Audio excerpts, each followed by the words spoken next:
अपनी जान की परवाह किए बगैर दुश्मन की आंखों में आंखें डालकर मुल्क की हिफाजत के लिए हर वक्त तैयार रहते हैं।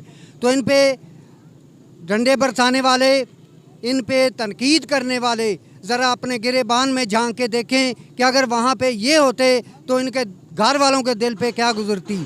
जी बिल्कुल, मैं इस वक्त मौजूद हूँ आरावाला के कुमारावाला चौक में और यहाँ पाक फौज के से जारी यकजहती के लिए एक रैली निकाली जा रही है और इस वक्त रैली कुमारावाला चौक में पहुँच चुकी है। तो आए उनसे बातचीत करते हैं और जानते हैं आज की इस रैली के हवाले से। अस्सलाम वालेकुम जी। वालेकुम सलाम।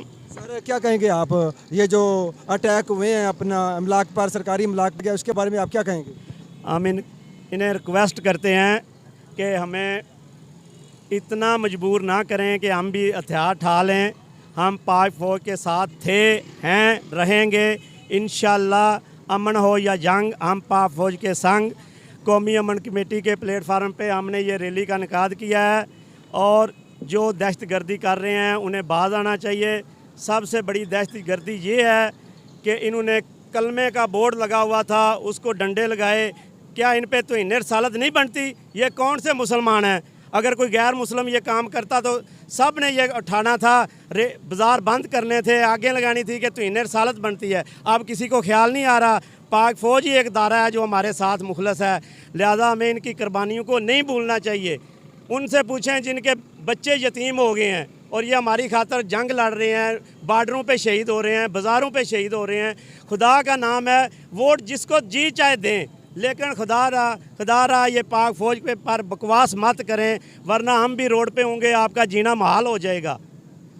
जी नाज़रीन, आपने सुना रैली में बच्चे, बड़े बुज़ुर्ग शामिल हैं और उनका कहना है कि हमारे शोधा और गाजियों की जो तौहीन की गई है वो नाकाबिले बर्दाश्त है। तो इस रैली में और भी बहुत सारे लोग मौजूद हैं, तो उनसे भी बातचीत करते हैं और जानते हैं आज की इस रैली के हवाले से। अस्सलाम वालेकुम। वालेकुम सलाम। बिस्मिल्लाहिर्रहमानिर्रहीम। मैं ये कहूँगा कि अफवाज पाकिस्तान के जवान ना दिन देखते हैं न रात। सियाचिन ग्लेशियर से लेकर तपते हुए सहराओं में अपनी ड्यूटी सार अंजाम दे रहे हैं। तनख्वाह तमाम अदारे लेते हैं, लेकिन ये वाहद अदारा है जो इस तनख्वाह में अपने बच्चों को यतीम करता है, अपनी बीवियों को बेवाह करता है, लेकिन अपनी जान की परवाह किए बगैर दुश्मन की आंखों में आंखें डालकर मुल्क की हिफाजत के लिए हर वक्त तैयार रहते हैं।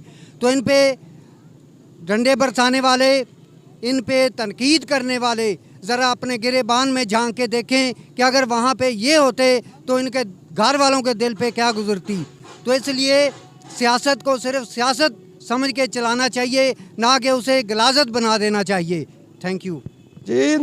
इस रैली के शुरका का कहना है कि हम कल भी पाक फ़ौज के साथ थे और आज भी पाक फ़ौज के साथ हैं और पाकिस्तानी फ़ौज पर हमें फ़ख्र है कि वो हमारे लिए शहादतें देते हैं और बॉर्डरों पर खड़े हैं और हम आराम से सो रहे हैं। तो देखते